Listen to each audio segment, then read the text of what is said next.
The wind whipped around her like it wanted her gone, too.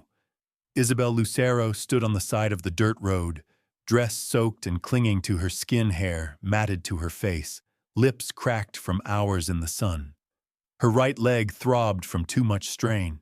She shifted her weight, tried to keep upright. A gust of dust blew into her eyes and she flinched, blinking fast, but she didn't cry. She'd done enough of that for one lifetime. The rickety wagon was already a blur in the distance, pulled by 2 mules and 3 brothers, with hearts hard as the road beneath her boots. They hadn't looked back. Not once. Not even Mateo the youngest, the one she used to carry on her hip when he scraped his knee and cried like the sky was falling. Not even he. A heavy quiet settled around her as the last clatter of the wheels faded. Isabel gripped the handle of her threadbare case tighter. It wasn't much. 2 spare dresses, her mother's rosary beads, and a pouch of dried herbs that smelled of mint and something older, earthy. Maybe hope if hope had a scent. Her father's book of poetry pressed against her ribs beneath her shawl, the only thing not damp with sweat or rain. They'd called her a burden, said she was cursed. 24, unmarried and still walking with that slight limp. As if it were her fault her right leg never grew quite right. As if that one thing outweighed everything else she was. "You've had enough chances," Diego had snapped. "No more, don't come back." So she didn't. She stood there in the middle of nowhere between the pinched hills of Vallechitos and the whispering pines beyond, trying to figure out whether to walk forward or just sink into the dust and let the land take her. A storm was coming. The clouds weren't in a hurry, but they were angry, dark, swollen, pulsing along the horizon. Lightning flickered without sound. Isabel tilted her face to the sky. Maybe rain would be a mercy. Maybe it would wash her clean, make her feel less like someone scraped off the bottom of a boot. She took one step. Pain stabbed through her hip and down to her ankle. She winced and kept going, another step. Her boot hit a rock, and she stumbled, catching herself on the edge of a scrub bush. A thorn sliced her palm. She let out a breath, but didn't curse. Cursing took energy, and she couldn't afford to waste any. Her thoughts began to fray as the storm crept closer.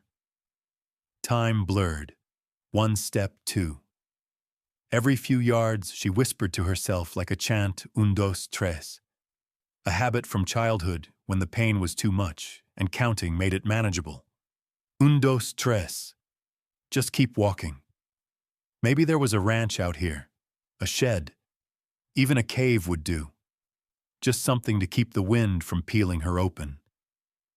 She didn't realize how far she'd gone until her legs folded without permission. Her knees hit the ground hard. Her case toppled forward, the latch giving way, and her belongings scattered across the dirt like leaves in a gust. Isabel stared at them, her mother's shawl, her father's book, a tattered skirt she'd meant to mend. They looked like offerings, like pieces of a life no one wanted. "No," she whispered, dragging herself forward on her elbows. She scooped the shawl back into the case with trembling hands. The poetry book was damp, the corners curling already. She pressed it to her chest like it could anchor her to the world.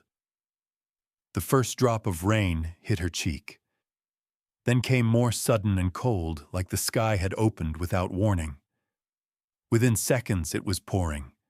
Not just a drizzle, but a downpour that blurred everything, drowned the road, soaked her to the bone. Her teeth chattered. She tried to pull the shawl over her shoulders, but it offered little warmth.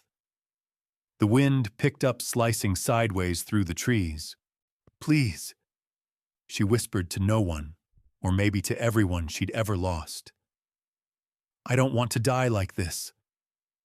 She pushed herself to her feet, half crawling, half dragging her bad leg. The trees thickened on the right, a small grove maybe. Shelter. She could see something ahead. A fence, a low structure. She couldn't tell. Her vision swam. The rain was in her eyes and her nose soaking her lashes.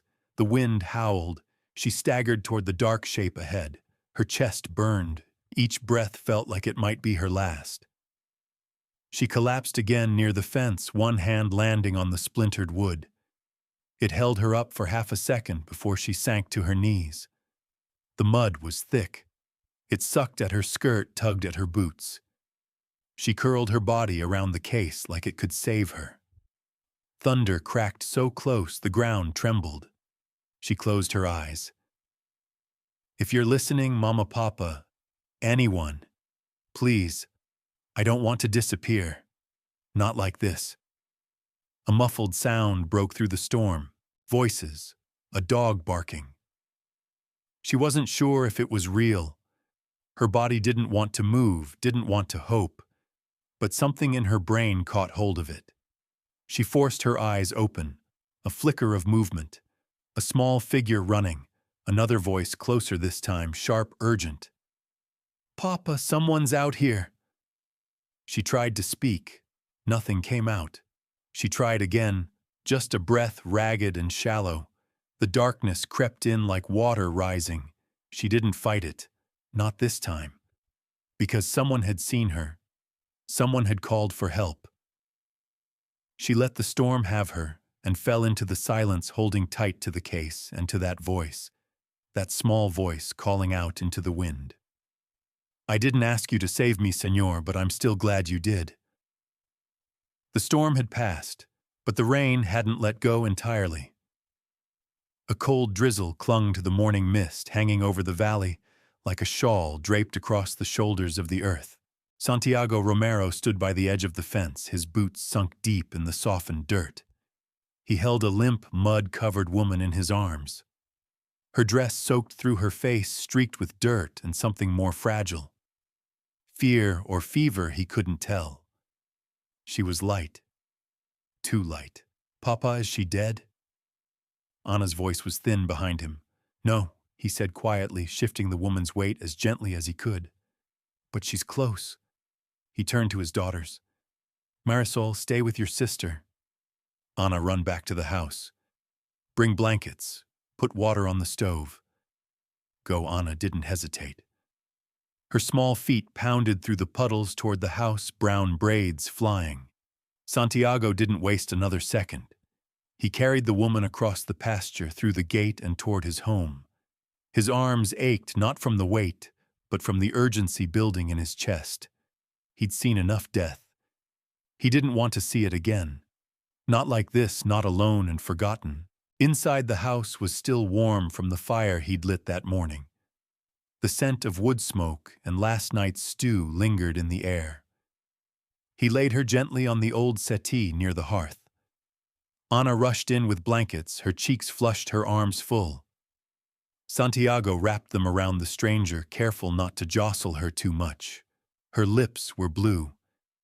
Get the honey water, he said to Anna, already kneeling beside the woman with a cloth.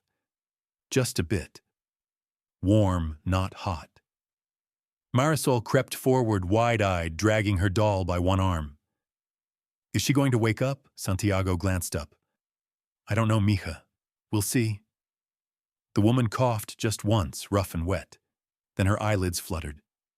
Santiago leaned closer. Her eyes opened a sliver, dark and glassy. You're all right? He said, voice low. You're safe now. Her lips moved. No sound. He brought the warm cloth to her forehead. Her skin burned despite the cold. Anna returned with a small cup of honeyed water. Santiago lifted the woman's head carefully, brought the rim to her lips. She managed a sip, then coughed again. Easy, he murmured. Easy. After a moment, she looked at him again, really looked. Her gaze lingered, confused but alert. Then her voice came scratchy but deliberate. Where? My house, Santiago replied. Just outside Valecitos. We found you near the fence line. I didn't mean to. She blinked slowly. I was walking. Then I don't remember. You were in a bad way. I didn't ask you to save me, senor, but I'm still glad you did. He smiled at that just a little. I don't need to be asked to do what's right. She shifted under the blankets, wincing. Careful. You've got a bruise on your hip and your hands are scraped up. You took a fall. I fell a lot. What's your name? She hesitated, then said Isabel. He nodded. Santiago. He motioned toward the girls. That's Anna, and the little one hiding behind her doll is Marisol. Isabel's eyes softened. You have kind daughters. They take after their mother, he said quietly, not elaborating. She's been gone 2 years now. Isabel nodded as if she understood something unsaid. Your leg, Santiago began carefully. I noticed it when I carried you in. Is it broken? No. She took a breath. It's always been like that, one shorter than the other. Makes walking loud. Marisol stepped forward, her doll clutched tight. Why were you out there all alone? Isabel's eyes flickered toward the fire. I didn't have anywhere else to go. Santiago watched her waiting. She said nothing more. Well, he said, standing, you're here now. You can rest. Isabel's voice caught. I don't want to be a problem. You're not, Anna said firmly. Santiago smiled. She's right. You just focus on healing. He spent the afternoon checking the pasture, letting the girls stay inside to keep watch. When he returned near dusk, Isabel was asleep, her breathing shallow but steady. Marisol sat on a stool nearby, humming to her doll. Anna was folding towels without being asked. That night, after the girls were in bed, Santiago sat by the fire listening to the rain tick against the windows. Isabel stirred. Her voice floated out softly. I had 3 brothers. They said I ruined every chance they gave me. I was supposed to marry a rancher. He saw me limp and left. My brothers said I embarrassed them. Santiago said nothing. He let her speak. They left me by the road. Gave me a bag and a few coins. Said not to come back. He looked at her. And you didn't. I didn't have the strength to argue. Where were you headed? She gave a weak smile. I figured I'd know when I got there. He nodded slowly. Sometimes the road takes you where you need to be, even if you didn't plan for it. Isabel looked around the small house. The worn rugs, the patched chairs, the smell of beans cooking in the pot. This place feels like it's lived in. It is, he said, and it still has room. She met his eyes, uncertain. For me, for as long as you need. Isabel's shoulders trembled once. She swallowed hard. I can work, she said. I can read and write. I know herbs. I'll earn my keep. You don't owe me anything, he said. But if you're staying, you'll have to deal with this town. Valecitos remembers everything. Isabel's face grew still. Then I'll just have to give them something new to talk about. My name is Isabel Lucero, and I wasn't meant to disappear. The smell of boiling beans filled the kitchen. Morning light streamed through the small window above the sink, casting long gold slashes across the table and floor. Isabel sat propped on the edge of the settee, wrapped in a quilt, her hair still damp from washing. Her leg throbbed in a dull, rhythmic way that was almost familiar. Something she'd carried with her most of her life, like a shadow. Across from her, Anna copied letters into a slate with a stub of chalk, her tongue poking from the side of her mouth in fierce concentration. Marisol sat cross-legged under the table, whispering secrets to her doll, who now wore a shawl Isabel had sewn from a torn kerchief. Santiago had left early, tending the animals and checking the fence line. The quiet left behind wasn't uncomfortable. It was almost warm. Señorita Isabel, Anna said, not looking up. How do you spell mountain? Isabel leaned forward. Mountain. Anna scratched it out, then paused. What about quiet? Isabel smiled. Quiet. Anna grinned. That's what Papa says you are. Quiet, but not empty. I think that means good. Isabel looked down at her hands. She had never been called good in a way that felt like a compliment. She wasn't sure what to do with it. Later that morning, when Santiago returned, his boots muddy and his hat dripping, he set a bundle of kindling near the hearth and nodded toward Isabel. Feel strong enough to sit up proper? She raised an eyebrow. I've been sitting up. He chuckled. I mean, at the table, I'll take my chances.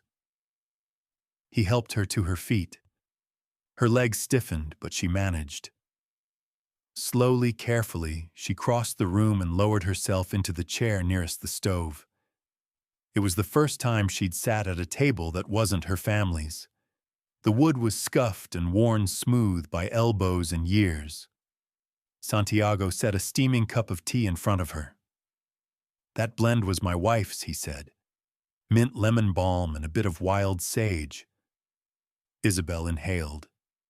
Smells like someone who knew how to heal. She did. The silence between them wasn't heavy. It carried the weight of people who understood what had been lost and what had survived. After the meal, Isabel asked if she could sweep. Santiago didn't argue. He simply handed her the broom and said, lean into the good side. By afternoon, the floor gleamed, and the girls had dragged out their books. Isabel read to them from a worn copy of Las Fábulas de Iriarte, each story punctuated by Giggle's questions, or Marisol's insistence that the clever mouse was actually her in disguise. Santiago sat nearby, oiling his saddle. From time to time, his eyes drifted toward Isabel, not in the way men had looked at her, before, not with judgment or calculation. Just watching. As if he were trying to learn who she was by how she spoke to his children. That evening, with the girls tucked in, Santiago brought out a small wooden box. Inside were papers, bits of cloth, a faded photograph. Your girls are happy, Isabel said, sipping tea. That doesn't happen by accident. No, Santiago said softly. It doesn't. He handed her the photograph. It showed a woman with dark braids and a wide smile holding a baby wrapped in a wool blanket. My wife, Lucia. She died in the winter of '78. Fever came fast. Took her before I could ride to Taos and back. Isabel traced the woman's smile with her thumb. I'm sorry. She was the strong one, he said. I was just the one who stayed upright after. Isabel nodded slowly. Sometimes standing still is a kind of strength, too. Santiago glanced at her hands folded in her lap. You didn't have to tell me your name, he said. She looked at him. But I wanted to. A pause. Then steady and clear, she said it. My name is Isabel Lucero, and I wasn't meant to disappear. She said it like a prayer, like a promise to herself. Santiago didn't answer right away. Then he said, well, you haven't. You're sitting right here. That night, Isabel lay awake on the settee, watching shadows move across the beams above. Rain tapped the windows again, but gently this time. A kindness. She thought of the fence where she'd fallen. The cold, the mud, the taste of defeat in her mouth. And then Anna's voice, bright, sharp, full of alarm. It had pulled her back. Now here she was, wrapped in a quilt that didn't belong to her, sipping tea from a chipped cup, listening to the sound of children breathing down the hall. She wasn't gone. She wasn't even lost anymore. She didn't notice when her eyes closed. In the morning, Anna handed her a drawing, a rough sketch of a woman standing with a cane beside two girls and a man in a wide hat. That's you, Anna said proudly. You're holding Marisol's hand, and we're standing in front of the church. Isabel looked at the sketch, her throat tightening.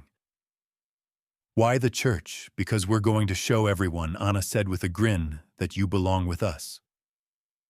Santiago entered the room just in time to hear it. He raised an eyebrow, smiling. Is that right? Anna nodded. She's gonna come with us into town, even if people stare. Santiago turned to Isabel. You ready for that? She folded the drawing carefully and tucked it into her case with her mother's shawl. Yes, she said. I believe I am. She limps into town and already she's got the widower's girls calling her mama. The road to Vallecito stretched quiet under a cloudless sky, the early spring sun already warming the dust. Isabel walked slowly, her cane steady in her right hand, Anna skipping ahead, Marisol holding tight to her left. Her steps were uneven but determined. Her breath stayed calm. The pain in her leg was there always, but dull enough now that she could walk without gritting her teeth. It wasn't the limp that worried her. It was the eyes she'd feel before she saw them. The town appeared gradually whitewashed adobe houses scattered around a sun-baked plaza, chickens scratching near open doorways, a horse tied to a post outside the small tienda. Bells from the mission church rang once then twice. The town pulsed with quiet routine, but Isabel could sense it. The shift, the pause, the way everything slowed when unfamiliar footsteps touched familiar dust. A woman stepped out of the bakery, her apron powdered with flour. She stopped mid-sweep of her broom and squinted. Another woman leaned in from her balcony elbow, resting on the railing. Men near the blacksmith's shop straightened and watched. Isabel kept her head up. Don't worry, Anna whispered, tugging on her sleeve. They stare at everyone the first time. They crossed the plaza toward the mercantile. Santiago waited outside, saddlebags over one shoulder, his hat pulled low against the sun. His eyes met Isabel's, and something unspoken passed between them, a quiet nod of reassurance, a promise. Inside the store, the smell of dried chilies, dust, and oil-soaked wood filled the air. Don Arturo, the storekeeper, gave Santiago a polite nod, but his eyes lingered on Isabel, narrowing slightly. So you're the one helping at the Romero place, he said, measuring beans into a cloth sack. Yes, senor, Isabel replied, her voice even. I'm Isabel Lucero. Lucero. He paused. You're people from down south, my father was, from near Mora. Arturo nodded slowly. Romeros are good people. Decent, hard-working. And I am too, she said without flinching. There was a quiet beat. Then Arturo tied the sack shut and handed it over without another word. Outside, as they loaded supplies into the wagon, a low voice floated across the plaza. She limps into town, and already she's got the widower's girls calling her mama. Isabel froze. Her shoulders stiffened. She turned her head slightly. Across the way stood Doña Esperanza Vargas, tall, silver-haired, wrapped in a green shawl that matched her piercing eyes. She leaned lightly on an ivory-handled cane flanked by two younger women. Her expression held nothing so simple as cruelty. It was harder than that, skepticism laced with control. Santiago turned, too, his eyes narrowing. Buenos dias, Doña Esperanza, he said, nodding once.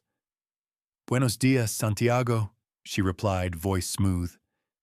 You haven't brought the girls to Mass in 3 Sundays. They've been helping at home. We'll come soon. I hope so. Her eyes slid back to Isabel. It's important for children to learn proper appearances. Isabel met her gaze. She didn't drop her eyes. And to learn proper kindness.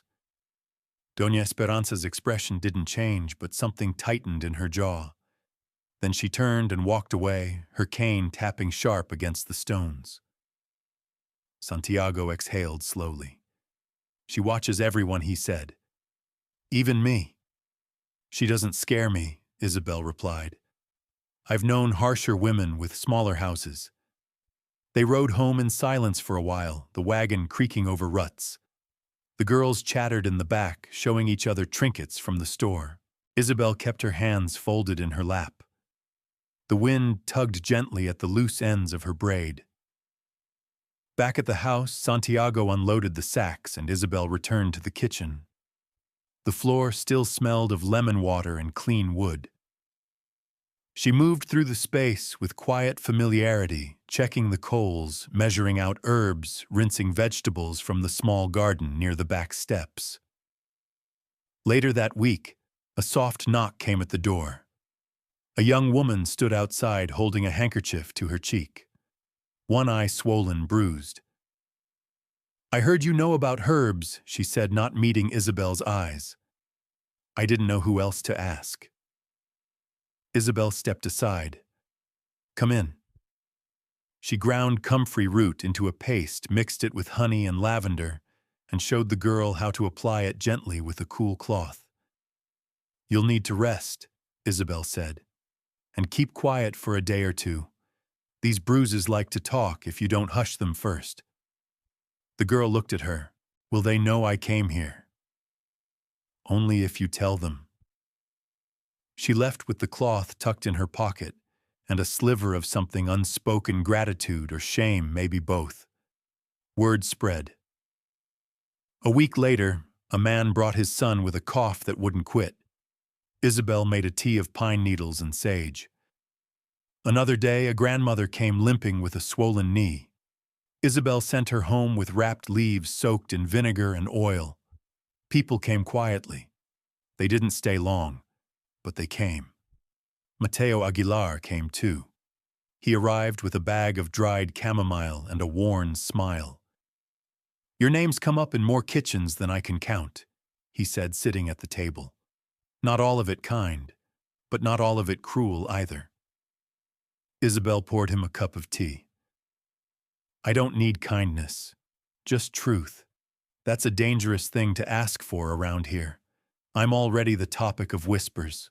Might as well earn them." He chuckled. "You're sharp. My mother taught me that, before my brothers taught me silence." Mateo leaned back in his chair.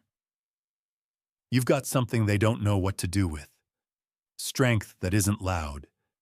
That scares people. Let them be scared," she said, watching steam curl from her cup.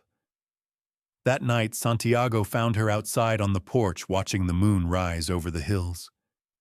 He handed her a folded note, a thank you from the bruised girl left under a stone by the fence. "She's safe?" Isabel asked. "She is." Isabel closed her eyes for a long moment, then opened them again. "The land remembers kindness," Mateo had said. Maybe it did. Maybe the town would too. Or maybe it wouldn't.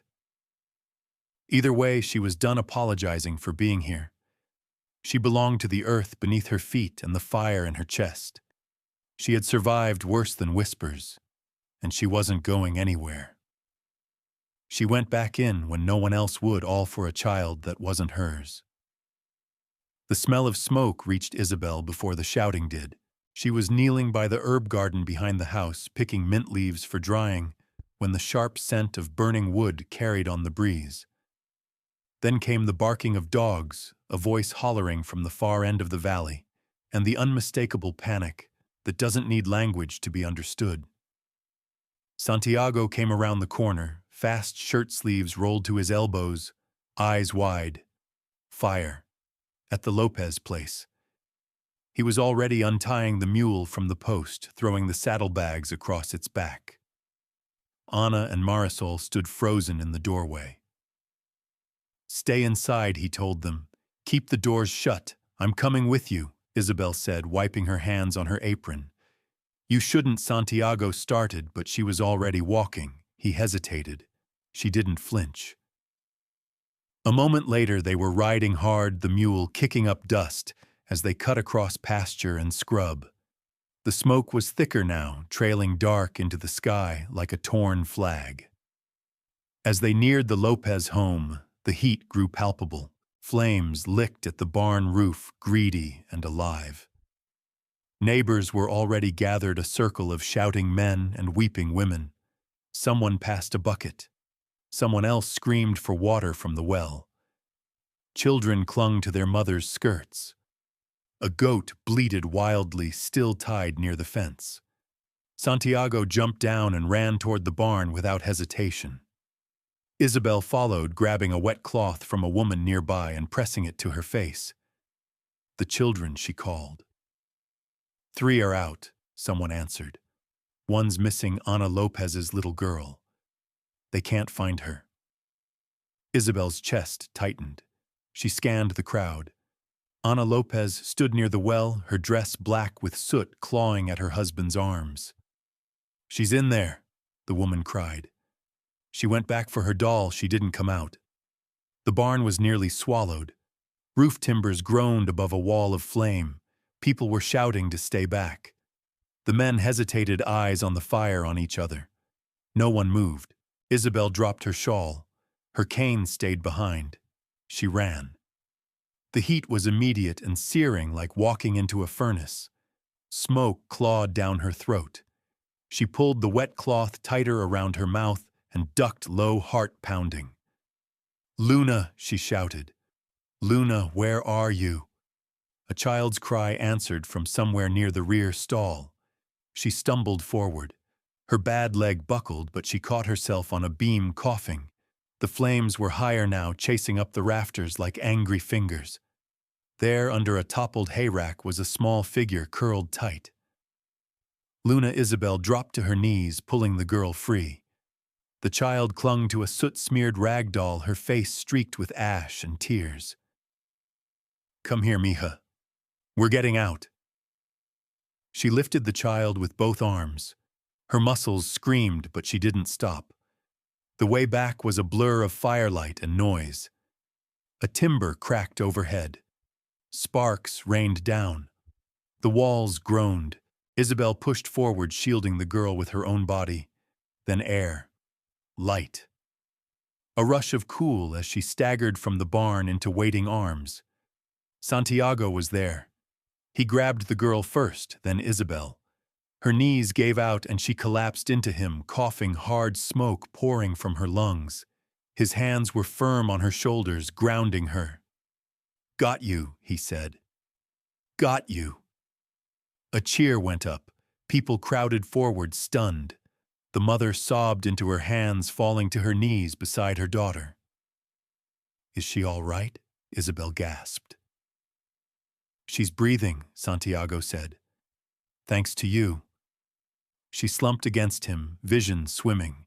His arm stayed tight around her, anchoring her to the earth. Back at the house, Ana helped her undress from the scorched dress, while Marisol brought cool water with trembling hands. "Are you mad?" Ana whispered. "You could have died." "She was just a child," Isabel said. No one else was going. That night the house smelled of salve and singed hair. Isabel's hands were bandaged, her leg wrapped in cool linen. She sat propped on the settee, her eyes closed. Her breath came easier now. Santiago stood nearby, arms crossed, watching her in the firelight. "You scared me," he said quietly. "You were going in too, I was. But I didn't make it that far." She opened her eyes. "I didn't think. I just ran," he nodded. "I've done the same. In war. In the storm that took Lucia. Sometimes it's not thinking that saves lives." He moved closer, then sat on the edge of the chair across from her. "They're saying your name now," he said. "Not in whispers. In gratitude." Isabel looked down at her bandaged palms. "Let them say what they want. I didn't do it for thanks." "I know." He paused. "But it matters still." The room was quiet, but full. The girls were asleep down the hall. The fire crackled gently. The burn on her arms throbbed in rhythm with her heartbeat, but it didn't feel like pain. It felt like proof. The next morning, Santiago rode into town to buy more cloth and ointment. When he returned, he handed Isabel a bundle wrapped in paper. Inside was a new pair of soft leather shoes. "They're stitched to fit," he said, one heel higher than the other. She looked up at him, stunned. "You noticed." "I notice everything," he said. especially you." She didn't answer right away. Then she whispered, "Thank you." He hesitated, then added, "I also saw something else. What's that, Doña Esperanza? She watched you come out of that fire with Luna in your arms," he said. Didn't say a word, just turned and walked away. Isabel folded the paper over the shoes again. "She can turn all she wants," she said. "I'm not the one hiding." Outside, a wind picked up soft and warm rustling through the grass like it knew her name. "Sign the land back to us and we'll pretend none of this shame ever happened." The knock at the door was hard. 3 sharp raps, too forceful for a neighbor and too early for a visit. Santiago was in the barn. Isabel wiped her hands on her apron and opened the door. They stood there like ghosts, dredged up from a bad dream, Diego Mateo and Rafael Lucero, her brothers. The same 3 who'd left her on the side of the road with a torn satchel and a handful of coins. Their faces were the same, but their eyes held a different kind of fire now, not anger, not shame. Greed. Isabel Diego said, taking off his hat like the gesture might soften him. She didn't speak.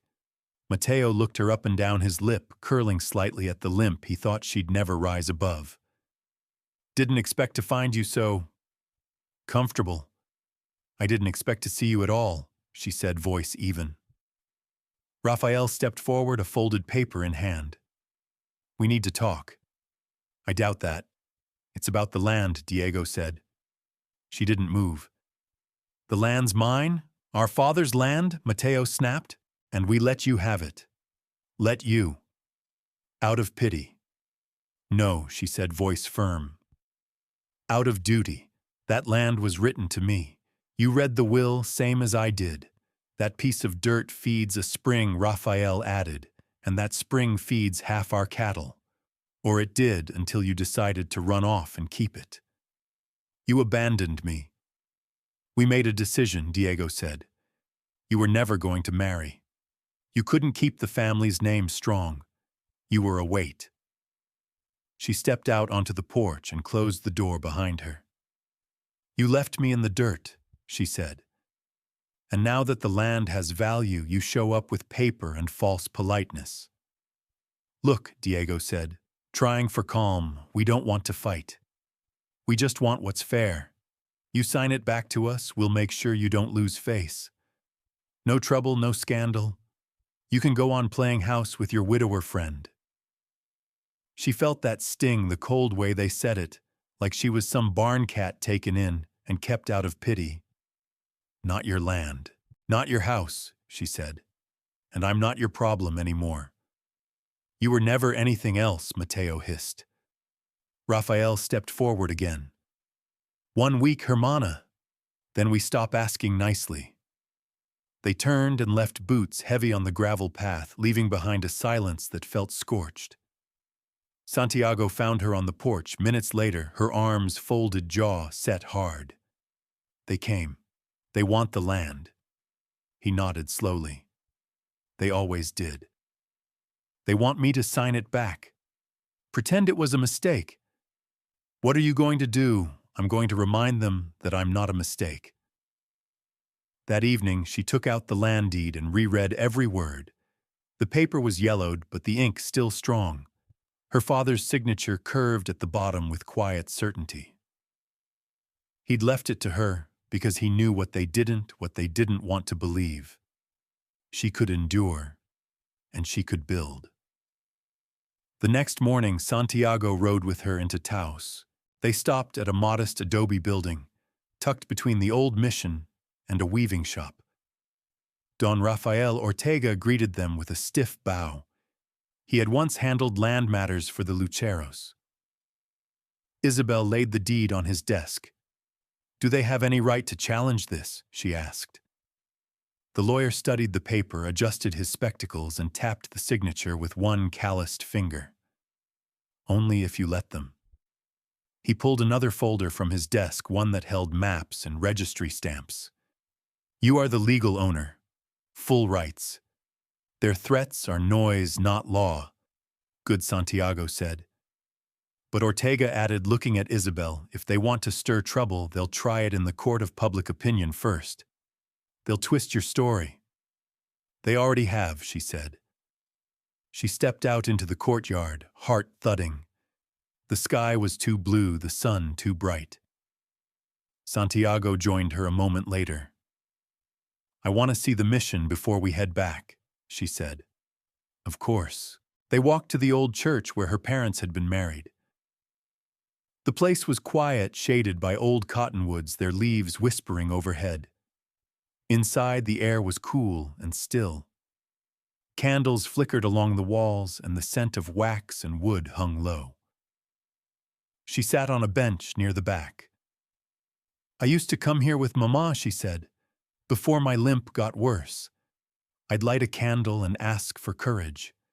I didn't really know what I was asking for, and now I still don't, but I know I have it. Santiago looked at her with something soft in his eyes, admiration wrapped in worry. They'll push, he said. Then I'll hold. Back in Valecitos, word spread fast. The Lucero brothers had come looking grim and disappointed. People whispered about the deed, about the visit to Taos, about what might come next. Some sympathized. Others watched from afar, waiting to choose a side. That night, Isabel sat on the porch, the deed in her lap, her hands steady. Santiago came out after putting the girls to bed. He didn't ask questions. He just sat beside her, the night air warm around them. They'll come again, she said. Then we'll be ready. She leaned into his shoulder, tired but not broken. I used to think strength meant standing alone, she said. Now I think maybe it means knowing who'll stand with you. His hand found hers. And I will, he said. Inside the house, the girls' quiet breathing filled the silence between their words. In the fields, the night wind stirred the crops, planted along the spring-fed land, her land. She'd be damned if she let them take it. Not now. Not ever. I saw what they did to her. And I saw how she stood anyway. It started with a broken window. The morning sun had barely touched the edge of the porch when Santiago found the shards scattered across the floor near the hearth. He bent down, careful not to wake the girls, and picked up a rock the size of his fist. A piece of paper was tied around it, stiff with dried mud. He read the words once, jaw tightening. You can't hide her here forever. He didn't show Isabel right away. She was in the back, hanging damp laundry beneath the eaves, humming something soft under her breath. Her limp was pronounced today. The weather made her bones ache, but she moved without complaint. Always did. He watched her for a moment, the way she paused to straighten a sleeve, her fingers gentle even with chores. He didn't want to weigh her down more than she already carried, but she noticed anyway. What is it? She asked, wiping her hands on her apron. He held up the rock. Her mouth flattened into a thin line. That handwriting looks like Raphael's, she said. Maybe. Could have been one of their hands. Could have been someone they talked to in town. Doesn't matter? It does, she said. Because it's not just words now. It's action. And they're hoping I scare easy. He raised an eyebrow. Do you? She met his eyes. Not anymore. They patched the window with boards nailed tight from the inside. Anna asked about it that night. Storm damage, Isabel lied. Just wind and foolishness. But Marisol had seen the rock. She didn't say anything, but she stuck close to Isabel the next few days, dragging her doll behind her like a silent guard. By the end of the week, Santiago's pasture fence had been slashed. 3 posts pulled loose, one completely uprooted. One of the hens was found with its neck broken, left in the dirt like a warning. Isabel was in the kitchen when Santiago returned with the hen wrapped in burlap. He dropped it onto the table without a word. They want us afraid, he said. She stared at the cloth bundle. I know. That night they spoke quietly after the girls had gone to sleep. The porch creaked beneath their chairs. The mountains looked close-lit under the moon, unmoved by human troubles. "I should go to Ortega again," she said. "Make a statement. File a warning." Santiago didn't answer right away. "If you do that, it becomes public. More fuel for their fire. Or more light," she said. He looked at her proud and afraid all at once. "You know how this town is. If they turn on you, they already did," she said. "I just stopped caring." In the morning, she rode into Taos again. This time, she went alone. The ride took longer than usual. Her leg ached by the second mile, but she didn't stop. Not for pain, not for fear. When she returned, she was pale but upright. "They've filed no claim," she told Santiago, "but Ortega says they're stirring gossip, trying to get folks to doubt the will. It's what they've got left." Santiago said nothing, but she saw it something hardening in his expression. A reckoning. Later that week, the schoolhouse held a town gathering a harvest planning meeting that brought out nearly every neighbor from the valley. Isabel didn't want to go, but she did.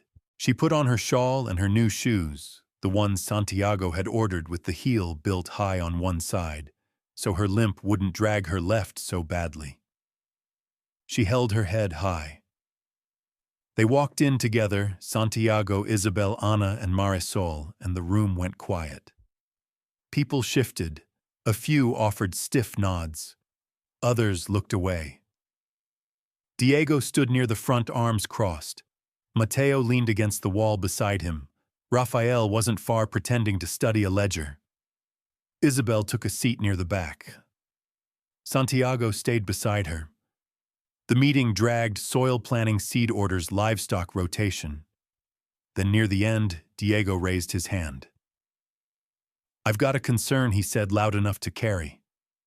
Ortega, sitting at the head of the room, nodded. "Go ahead. It's about property.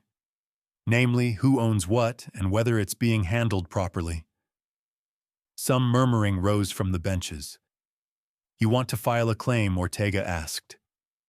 "No," Diego said, "but folks ought to know that sometimes land gets handed to people who can't manage it." Isabel stood up. The room fell silent. "My name is Isabel Lucero," she said clearly. "That land was deeded to me by my father, witnessed and recorded. I've worked it with my hands and helped raise crops with it. Anyone questioning my right to it can take it up in court." Diego smirked. "That's so." Santiago stood too. "That's so." Ana slid her hand into Isabel's tight. An older woman in the front row, Señora Blanca Reyes, spoke up. "I saw her at the fire. Carried Luna out with her own arms. Not one of you boys moved." More murmurs. Louder now. "She went back in when no one else would," someone else added. "All for a child that wasn't hers." The room shifted. Sides were forming, quiet but visible.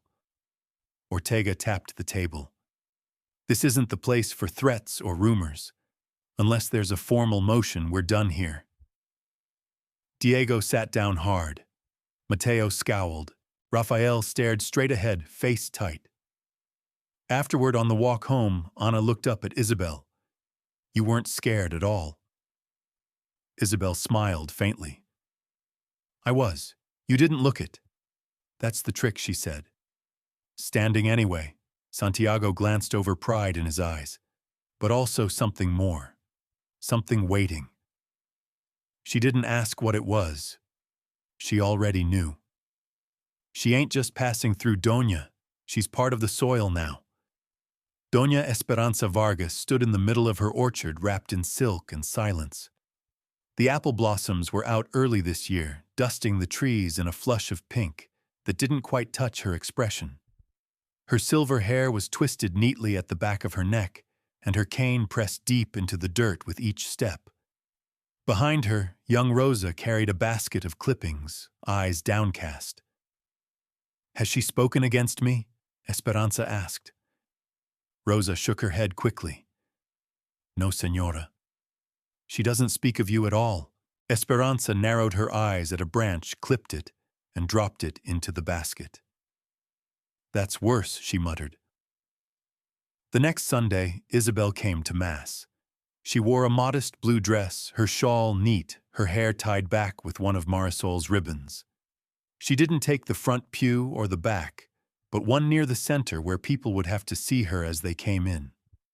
Santiago sat beside her, his hat respectfully off his shoulders, squared like a man who no longer cared what others whispered. The girls sat between them, legs swinging above the floor, well-behaved but curious. The priest welcomed them with a measured nod. Others followed. Some smiles were forced, some genuine, but no one asked them to leave. After the service, they lingered near the courtyard fountain. Isabel offered a soft greeting to Señora Reyes, then to the baker's wife. Small words, small cracks in the wall. Esperanza arrived late as always, carried in a wagon pulled by her servant. She stepped down without help, chin-raised cane tapping like a clock counting judgment. She approached slowly, eyes scanning the crowd, until they landed on Isabel. Their gazes locked. A hush gathered like fog. Esperanza came to a full stop before her. "You're still here," she said. "I am," Isabel replied. "You've made quite a stir, only by living." The old woman studied her legs, hands, face. Not cruelly, almost clinically. "You're not the type I expected him to choose." Santiago tensed. Isabel didn't. "I'm not here to meet expectations," she said. "No," Esperanza murmured. "Clearly not." She turned to go, then paused. "The valley remembers everything, Miss Lucero, even what folks prefer to forget." Isabel's voice was calm. "Then let it remember who stood through fire." Esperanza looked at her one last time, then walked away without a word. The murmurs started again, but something was shifting. This wasn't scandal anymore. It was conversation, debate, and beneath it, respect. Back at home, Isabel stood at the window, watching the sky bleed into late afternoon. She turned as Santiago came in with fresh-picked squash and a handful of herbs. "She came to me directly," Isabel said. He nodded. "I figured. She wanted to see if I'd bend." "You didn't." "No." Isabel smiled faintly. "But I didn't spit fire either." He chuckled. Progress. Later that week, Mateo Aguilar dropped by with a bag of flour and news. "People are talking," he said. "Even old Romero up on the ridge says he's never seen someone hold their ground the way you have. And he's been here since before the war." "I'm not going anywhere," Isabel replied. "I know. But I think the last of them are starting to believe it." He glanced out the window at the garden beds Santiago and Isabel had planted together. "I told Doña Esperanza that myself, actually. Yesterday." Isabel raised a brow. "You what?" "She asked if you were just passing through." I said, "She ain't just passing through, Doña. She's part of the soil now." Isabel looked down at her hands, dirt beneath her nails, scratches along her knuckles, palms calloused from work. Soil indeed. Mateo stood. "They've tried freezing you out, pushing you out, shaming you out. You didn't move." "I've done enough moving for one lifetime," she said. The next morning brought a letter. It was slipped beneath the door in a neat envelope, cream-colored with an unfamiliar seal. Isabel opened it slowly. Inside was a short message written in tight, formal script. "The spring that runs through your land has served many over the years. Should you wish to negotiate shared access, I am willing to speak. With respect, Esperanza Vargas." She read it twice, then handed it to Santiago. He whistled low. "She's not backing down," he said. "No," Isabel replied, folding the paper. "But she's changing tactics. What'll you do?" She looked out at the pasture, the way it sloped gentle toward the creek bed, the sound of bees in the wild lavender, the rows they dug, planted, watered. I'll meet her, she said, and I'll bring my own terms. Santiago grinned. That's my girl, she smiled. No, I'm not anyone's girl. Then softer. But I'll stand beside the ones who stood for me. As the sun rose higher, the valley stretched wide beneath them. And for the first time, the land felt like it had stopped waiting. It was hers now, not just by paper, but by choice, by battle, by blood and bloom. And the soil had started to speak her name. Tell me why a woman with scars still fights like her name is worth something. The old parlor in Doña Esperanza's estate smelled of rosewater and ash like memory and smoke. Isabel stood in the doorway, taking it in the high ceilings, the carved beams, the tapestries thick with dust and pride. She wore her plainest dress boots, scuffed her shawl folded neatly over one arm. No jewelry, no pretense. Esperanza waited in a high-backed chair near the hearth, her cane resting beside her like a sword. I didn't expect you to come alone, she said, without looking up. I didn't come to perform, Isabel replied. Just to speak. Esperanza motioned to the chair across from her. Sit then. Let's not pretend this is something it's not. Isabel lowered herself, adjusting the way her leg rested. She didn't hide the limp. She didn't try to impress. I received your letter, Isabel began. About the spring. Esperanza studied her. The water's always fed more than your plot, and I've never blocked it. No, but you could. I could. The room sat heavy with unsaid things. The silence between them held a century of family names, borderlines, and unburied grief. You know what that land means to my family, Esperanza said, fingers curled tight around her cane. And you know what it means to me, Isabel answered. It's the only thing I've ever been given that wasn't laced with a catch. Esperanza's eyes narrowed. Tell me something. Tell me why a woman with scars still fights like her name is worth something. Isabel met her gaze slow and sure, because it is. Esperanza didn't answer. Not at first. Then she let out a breath so deep it seemed pulled from somewhere older than either of them. My father said women were the backbone of the valley. I laughed at him once. Told him backs break. They do, Isabel said quietly. But some men stronger. Esperanza stood slowly. Her joints creaked. She moved to the window, staring out at the orchard below. I know what people say, she said. About me, about what I've done to keep this land intact. I never cared. Reputation is armor. And armor doesn't feel, Isabel said. Esperanza turned. No, but it lasts. Isabel stood too. Her knee flared in protest, but she didn't show it. I'm not here to take from anyone. I'm here to keep what's mine, and to use it well. Esperanza nodded once sharply. Then let's make terms. Water every third day. In drought we ration. Agreed, Isabel said. Esperanza crossed the room to a drawer and pulled out a small ledger. She scribbled quickly, then handed Isabel the paper. There. We'll both sign. No need for lawyers this time. Isabel read the terms. They were fair, more than fair. She reached for the pen. Wait, Esperanza said. Isabel looked up. You owe me no kindness, the old woman said. But you'll need allies. And I don't waste my name on anyone who won't last the year. I'm not leaving, Isabel said. I believe you, they signed. When Isabel stepped outside, the sun had slipped behind the trees. The path home was quiet, but the wind carried whispers. Not cruel this time, just curious. Back at the house, Santiago was chopping wood. He looked up as she approached and read the answer in her face before she even spoke. She agreed. Isabel nodded. We have water rights, mutual access, no lawyers, no fights. He leaned on the axe. You just walked in and came out with a treaty. I told the truth and didn't flinch. You do that well. Inside, Anna was sewing beside the fire while Marisol drew birds on scraps of paper. Isabel sat between them, easing her boot off, rubbing her aching leg.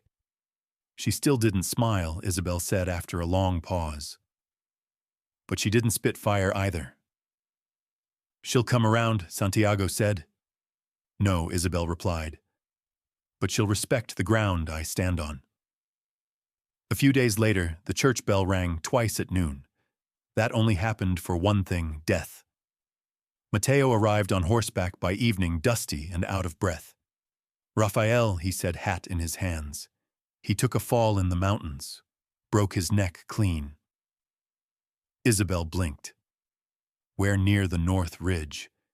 He was out looking for strays, rode too close to the edge. She didn't ask if it was really an accident. Some things just happened. Some were made to. The funeral was held 2 days later. Isabel didn't plan to go, but Santiago insisted. It's not for him, he said. It's for the town. For the girls to see what closure looks like. So she went. She wore black, sat near the back, said nothing. Diego and Mateo sat near the front, their faces stony and unreadable.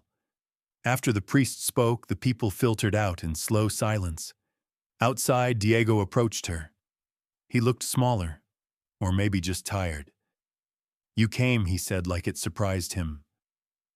I didn't come for forgiveness, Isabel said. I didn't ask. They stood in the sun, strangers again. I heard about the water agreement, he added. Esperanza doesn't sign anything without blood behind it. I didn't offer blood, Isabel replied. Just truth. He nodded slowly. I never wanted it to come to this, he said. But it did. He looked at her for a long moment, then gave the barest nod before walking away. Santiago came up beside her. You all right? He asked.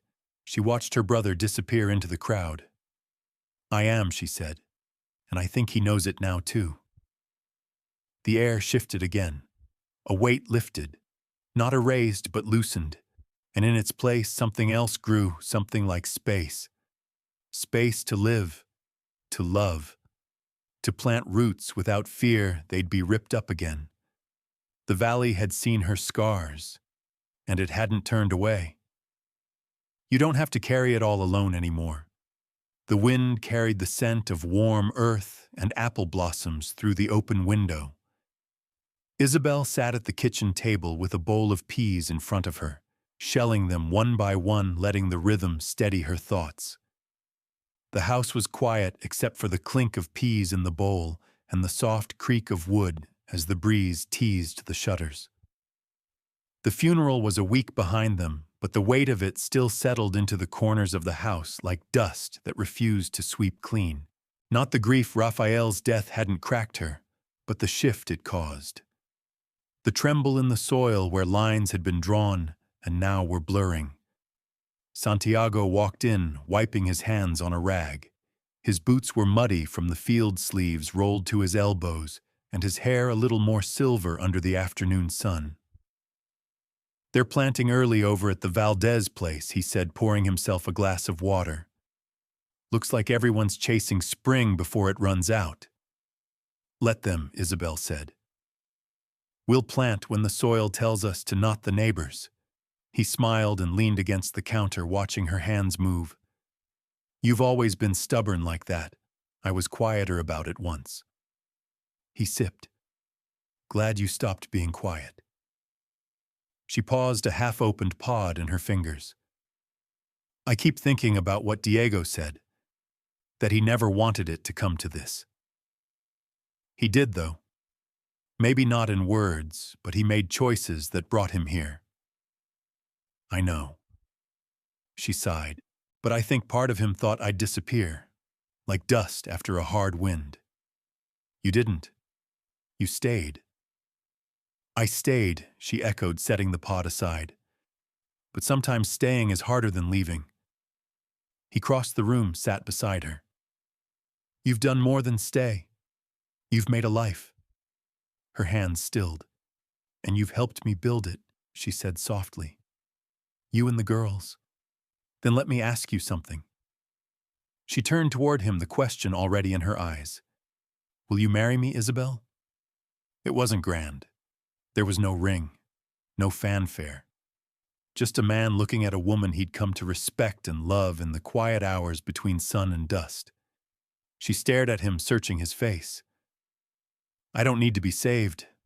I know that he said, I just want to stand beside you. Not in front, not behind. A long silence stretched. She looked down at her hands. The scars were faint now, but they were there, and so was everything they carried, what she'd lost, what she'd survived, and what she still feared. She swallowed hard. I'm not easy, she said. I don't want easy, he replied. I want real. Her breath trembled as it left her chest. You don't have to carry it all alone anymore, he added. Let me share it with you. Her eyes filled slowly, not tears of sorrow, just release. She nodded, and for the first time in years, she let herself lean into someone's shoulder without bracing for the fall. They told the girls that evening over a supper of squash stew and cornbread. Marisol clapped her hands. Anna grinned wide. Do we call her Mama now? Anna asked. Santiago looked to Isabel. Isabel smiled. Only if you want to. Anna beamed. I already do. Later, Santiago took the girls out to the pasture to let the chickens out of their coop, and Isabel stayed behind Hans, lingering on the dishes longer than needed. The light outside dimmed to that golden hush right before dusk. She stepped onto the porch and looked out across the field. The land lay calm, full, like it had taken a long breath and settled into itself. A wagon pulled up the path. It was Mateo Aguilar. He climbed down and tipped his hat. Heard some news. Isabel raised an eyebrow. Word travels fast. It does when it's about something good. He handed her a small bundle wrapped in a faded red cloth. For your home, he said. She unwrapped it slowly. Inside was a carved wooden spoon worn smooth at the handle. It was my mother's, he said. She taught me to cook with it. Figured your hands deserved to hold something that's known hard work and care. Isabel blinked, moved. I don't know what to say. Then don't. Just keep going. She touched the spoon like it was something sacred. Thank you, she said.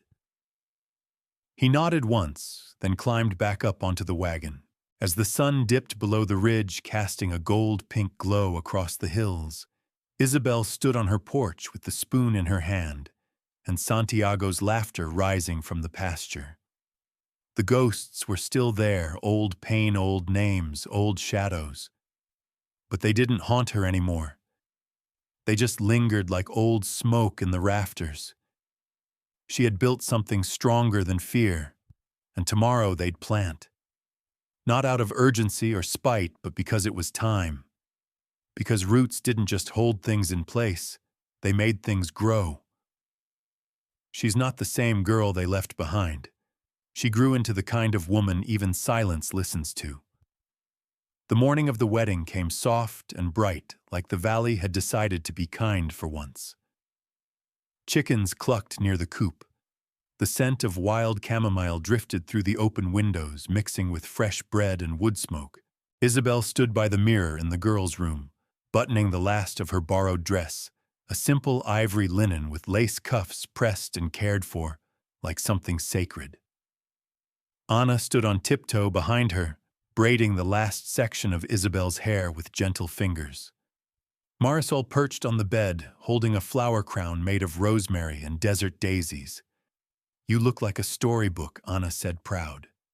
Isabel smiled. You two are the real magic. She didn't wear makeup. No veil, no fancy shoes. Just herself, scarred, steady, and stronger than anyone had ever guessed she'd become. Outside, Mateo arrived early to help Santiago finish setting up chairs in the orchard behind the house. The trees were just starting to bud their shadows, long and dappled across the grass. A wooden arch, draped with muslin, stood at the far edge facing the hills. Blanca Reyes had sewn the cloth herself. Doña Esperanza had sent baskets of apples and small barrels of cider without a note, but everyone knew the gesture was hers. People began arriving mid-morning, neighbors, townsfolk, even a few who'd once turned their backs. Now came with cautious greetings and hands full of food. Rosa from the orchard brought her famous lemon cakes. Father Esteban came in a clean vestment, his hair neatly combed and eyes warm with blessing. No one asked about the limp. No one spoke of the brothers. Isabel stood beneath the cottonwood tree near the barn, watching the crowd with quiet amazement. Not because they'd come, but because she no longer feared their gaze. Santiago waited near the arch, nervously smoothing his collar, wiping his hands on his trousers, when he thought no one was looking. He'd trimmed his beard, wore his best shirt. He looked like the man he was rooted, steady, ready. Isabel took a deep breath and stepped forward. The music was simple, just a fiddle and a soft drum played by a cousin of Mateo's. But it filled the orchard like sunlight fills a room. She walked without a cane, slowly but without shame. Each step felt like stitching a new thread into her own story, something chosen, not forced. When she reached him, Santiago took her hand without hesitation. His eyes were wet, though he tried not to show it. "Ready," he whispered. "I've been ready a long time," she said. The priest spoke briefly, and no one interrupted. No whispers, no turned backs. And when he said, "Do you take this woman?" Santiago didn't pause. "With my whole heart." "And do you take this man?" Isabel looked up at the sky for just a second, as if to mark this moment for every version of herself who thought she'd never belong anywhere. "I do," she said. There were cheers and claps and a few tears. Marisol ran to wrap her arms around Isabel's waist, and Ana pressed her face into Santiago's side. They stood like that, a small knot of something newly whole. At the feast afterward, people filled the yard with laughter and stories. Doña Esperanza did not attend, but her housekeeper came with a carved box of silver spoons and said only, "From the señora." "For your new table." Blanca Reyes pulled Isabel aside once the sun began to lower. "I watched you," she said, "from the start. I know. They called you a burden, a curse, a girl without value. I remember." And now Isabel smiled, slow and sure. "Now they call me neighbor." Blanca patted her arm, voice low. "You're not the same girl they left behind. You grew into the kind of woman even silence listens to." Isabel felt her throat tighten. She didn't speak, just nodded. Later, after the guests had gone and the stars were thick above them, Isabel and Santiago sat on the porch in two old chairs, hands laced between them. "You all right?" he asked. "I am." He looked at her ring, a band of hammered gold, simple, solid. "Do you ever wonder what your father would say if he saw this?" She thought for a moment. "I think he'd say, 'Took you long enough.'" They laughed soft and easy. "I've never seen you this calm," Santiago said. "Maybe it's not calm," she replied. "Maybe it's just peace." The wind moved gently through the trees. Somewhere in the house, a floorboard creaked as the girls turned in their sleep. Santiago reached into his pocket and pulled out a folded scrap of paper. "What's that?" "Something I wrote down a while ago. I didn't know if I'd ever get to give it to you." He handed it to her. She opened it carefully. On the page in his rough handwriting were just 4 words. "You were never broken." She looked up at him, tears pressing at her lashes. "I love you," she whispered. "I know." That night they left the door open to the cool spring breeze and slept with hands entwined beneath the quilt Ana had patched herself. Outside, the earth breathed easy. The land had changed. So had she. Let them come see what became of the woman they tried to bury. The summer rain came early that year, washing the valley clean. Isabel stood by the window in the early morning, her hands wrapped around a steaming cup of coffee. The light outside was soft gold seeping into gray as the storm clouds thinned over the hills. Everything smelled like wet earth and cedar. She watched the pasture through the glass. Santiago was already out walking the fence line, checking for damage. His figure moved steady through the mist, like part of the land itself. The girls were still asleep, curled in their quilts, dreaming whatever children dream when the world around them finally feels safe. The house was quiet, but not in the way it used to be. Not empty, not aching, just full of breath. Behind her, the sound of hoofbeats rose faintly on the damp road. She turned and waited. By the time the knock came at the door, she'd already set the coffee aside. Rafael was dead. Mateo had gone back to Santa Fe, swallowed by his business affairs. But Diego had lingered. When she opened the door, he stood there with his hat in his hands, soaked at the brim. "Morning," he said.